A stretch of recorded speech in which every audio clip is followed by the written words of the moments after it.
میں آج یہاں پر ایک تو آپ کو خراج تحسین پیش کرنے کے لیے موجود ہوں، دوسرا آپ کے اس تاریخی کردار کو سامنے رکھتے ہوئے ہم لوگوں نے، ہم مردوں نے کچھ مستقبل کی توقعات بھی آپ سے لگا لی ہیں۔ تو اپنی توقعات اور آپ کے ماضی کے کردار کو سامنے رکھتے ہوئے آج میں چند گزارشات کرنا چاہوں گا، اجازت ہے؟ مانا کہ زمانہ بدل گیا، انداز بدل گئے، اطوار بدل گئے، ڈھنگ بدل گئے، مسائل بدل گئے، وسائل بدل گئے، مگر آج بھی گھر کا وہ بنیادی رکن جو نسل نو کی تربیت کرتا ہے، جو ان کی اقدار کی نگہبانی کرتا ہے، جو انہیں پرورش چڑھاتا ہے، جو انہیں معاشرے کا مفید مسلم شہری بناتا ہے، وہ فرد ایک ہی ہے جس کا نام ہے خاتون، آپ ہی ہے نا؟ تو دیکھنے کی بات یہ ہے کہ آج ہم سیرت کانفرنس کر رہے ہیں، ہم اپنے گھروں میں بھی اس دور کی برکتیں سمیٹنا چاہتے ہیں، تو دیکھنا یہ ہے کہ کیا ہم اپنا کردار صحیح طرح سے ادا کر رہے ہیں کہ نہیں۔ جانچنے کے کئی پیمانے ہو سکتے ہیں، مگر میں صرف چند سوال، دو چار سوال آپ کے سامنے رکھتا ہوں، مجھے نہیں، خود کو اس کا جواب دیجئے، آپ کو اندازہ ہو جائے گا کہ ہم اپنا کردار کتنے اچھے طریقے سے نبھا رہی ہیں یا اس میں امپروومنٹ کی ضرورت ہے۔ کئی سوال ہو سکتے ہیں، لیکن آغاز سب سے بنیادی سوال سے کرتا ہوں۔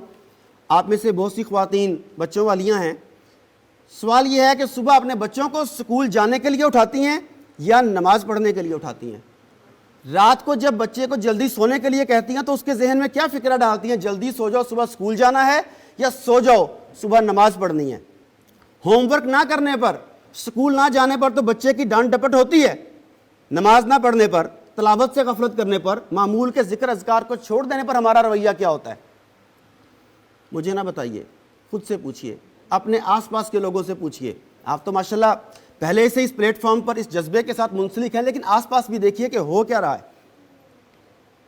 اگلا سوال جو میں آپ سے کرنے جا رہا ہوں وہ انتہائی اہم ہے، اور جس جگہ پر میں نے یہ سوال اٹھایا اس کے بعد مجھے پاکستان کے کارپوریٹ سیکٹر سے منع کیا گیا کہ یار ایسی باتیں نہ کرو، کاروبار خراب ہوتا ہے، لیکن مجھے ہے حکم اعظام۔ اگلا سوال ہے لباس کے بارے میں۔ لباس ہماری شخصیت کا آئینہ ہوتا ہے، یہ بتاتا ہے کہ ہمارے ذہن میں کیا چل رہا ہے، یہ بتاتا ہے ہم کرنا کیا چاہتے ہیں۔ میرا سوال یہ ہے کہ جو آپ کے گھر میں چھوٹی بچیاں ہیں، آپ انہیں کون سا لباس پہناتی ہیں؟ وہ لباس جو پہنانا چاہیے یا وہ لباس جو مغربی تہذیب چاہتی ہے کہ آپ اپنی بچیوں کو پہنائیں؟ یہ ٹائٹس، شارٹ سکرٹس، ڈیپ نیک گلے والے فراک، ہاف سلیو یا سلیو لیس فراکس، یہ بازو، مجھے بتائیے یہ سب کس چیز کی عکاسی کرتے ہیں؟ ہم اپنی بچیوں کو یہ لباس پہنا کر مستقبل میں ان سے کیا چاہتے ہیں؟ مستقبل میں کس طرح کا کیریکٹر ان میں انجیکٹ کرنا چاہتے ہیں؟ یاد رکھیے، آج کی چھوٹی سی غلطی کل کسی بہت بڑے المیہ کو جنم دے سکتی ہے، آپ کو آج احتیاط کرنا ہوگی۔ اس وقت تمام شیطانی اور دجالی طاقتیں آپ کے نظام کے خلاف اکٹھی ہو چکی ہیں ہر پلیٹ فارم پر۔ اس کی کئی مثالیں دے سکتا ہوں، ایک چھوٹی سی مثال آپ سے متعلقہ دیتا ہوں۔ آپ کسی بھی بچوں کے ریڈی میڈ شاپ پر چلی جائیں، 5 6 7 سال کے بچے کو چھوڑ دیں، 8 9 10 11 12 13 سال کی بچی کے پورے بازوؤں والے کپڑے، شلوار دوپٹے کے ساتھ کپڑے مجھے ڈھونڈ کے دکھا دیں، آپ حیران ہو جائیں گے کہ پورے پاکستان میں کسی اچھے معروف برانڈ پہ 11 12 13 سال کی بچی کے ایسے کپڑے جو شلوار قمیص ہو، گلا پراپر ہو، پورے بازو ہو، ساتھ دوپٹہ ہو، آپ کو نہیں ملے گا۔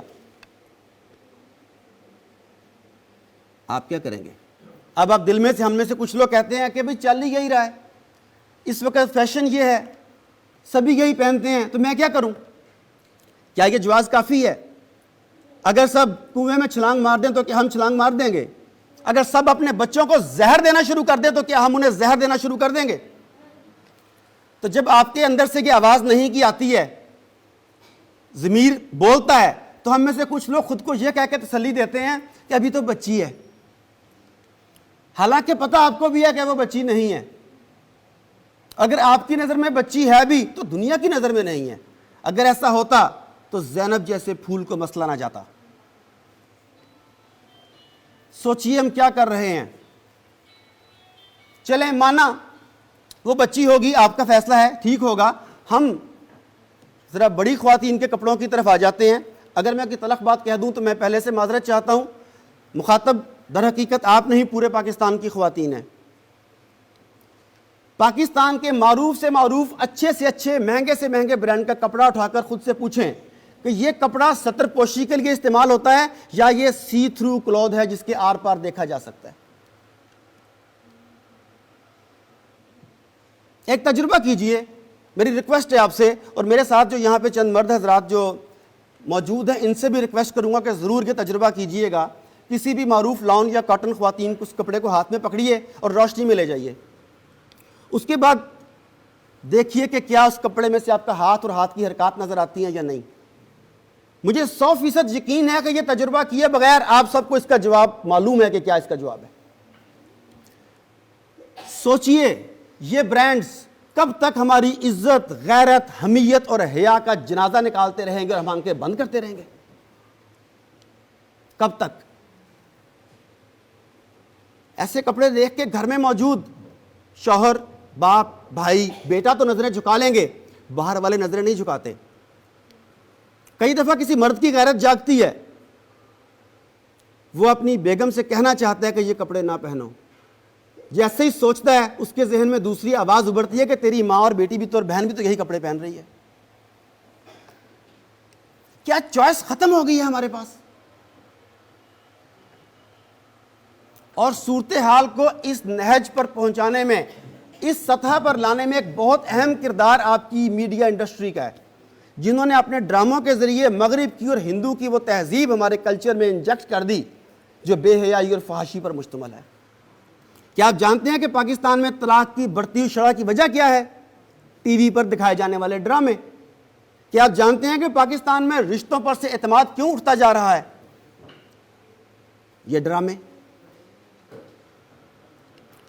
ابھی بھی موقع ہے, سوچئے میری معزز خواتین, وقت کی تنابیں اس وقت آپ کے ہاتھ میں ہیں. آپ چاہیں تو اس شیطانی جال کو توڑ سکتی ہیں, ان شیطانی تاروں کو توڑ سکتی ہیں, لیکن یہ فیصلہ آپ کو کرنا ہے. آپ نے سوچنا ہے اپنے لیے, اپنی آنے والی نسل کے لیے, اپنی بیٹیوں کے لیے, بہنوں کے لیے, بہوؤں کے لیے. بولیں کیا اس بارے میں آپ ساتھ دیں گی؟